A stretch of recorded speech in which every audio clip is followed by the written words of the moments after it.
cheese and tea. Listen, the tea water will start boiling now. Wait. So yeah, you take it off. Make sure you don't burn yourself. Because this is hot business. Actually, it's too hot. It like burned my arm. It's okay. It's okay. Just turn it off.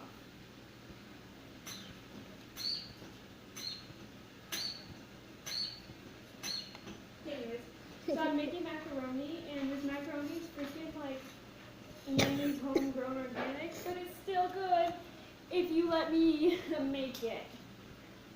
But I'm still waiting for the water to boil, so this video's kind of useless. So, yeah, you can watch the next one to see how I make mac and cheese.